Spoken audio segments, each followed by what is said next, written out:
Hi, friends. Welcome to Pieces Here, the daily series exploring the architects of enough. We continue with the theme Creative Vision and Mindful Craft, honoring Virginia Woolf. She gave voice to the interior lives of women and insisted that freedom begins with space, time, and money to think.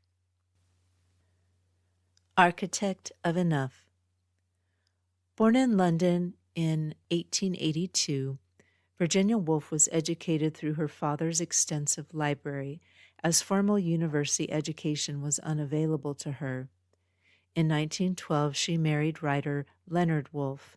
Together, they later founded the Hogarth Press, which published her most famous works, including Mrs. Dalloway and To the Lighthouse, alongside other literary giants. Woolf transformed the modern novel through her use of stream of consciousness, exploring time, memory, and identity from within the mind of her characters. But her most enduring philosophy of creative simplicity came in 1929 with her extended essay, A Room of One's Own.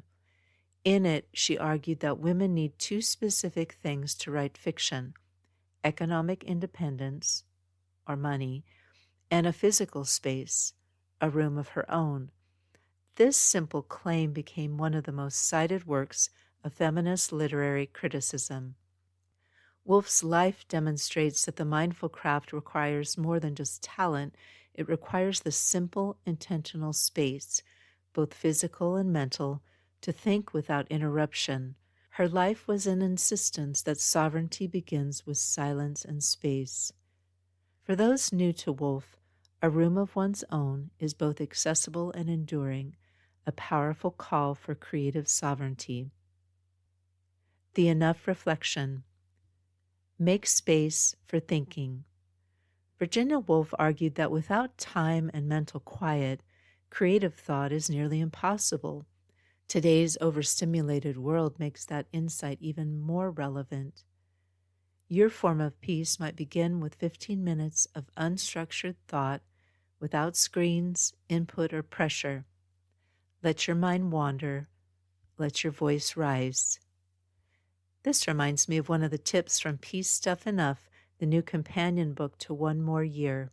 You can find it and follow the Kickstarter at avaskalpsbeck.com/Kickstarter. Pedro says Virginia Woolf and her husband Leonard lived at Monk's House, a humble cottage with no hot water, where she wrote her masterpieces in a small, unheated outdoor writing lodge. When her famous friend T.S. Eliot visited, she wrote to him, "Please bring no clothes. We live in a state of the greatest simplicity." Where in my day or my week do I have uninterrupted space to think? If I don't, what could I release or rearrange to make space for a room of my own? Words to keep. Virginia Woolf's ultimate belief was that freedom from societal constraints was essential for a simple, true life.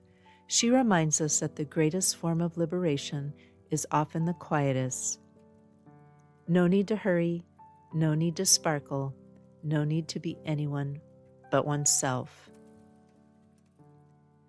If this daily message has brought you peace, please take a moment to subscribe and share this episode with someone who needs it. That was the life and wisdom of our architect of enough for this episode. If their story has inspired you to seek your own path to less consumption and more contentment, then please step off the treadmill with me. Let's learn from the architects of enough and discover together that for our planet, for our community, and for ourselves, peace is here. To follow my work, including the new book, Peace Stuff Enough, the entire Pedro the Water Dog Saves the Planet series, and the podcast archive, visit avaskalpsbeck.com. That's also where you can find the link to my current Kickstarter. Our music is Dalai Lama Riding a Bike by the talented Javier Peque Rodriguez. You can find links to his music on Spotify and Bandcamp in the show notes. Thank you again. Listen for the peace.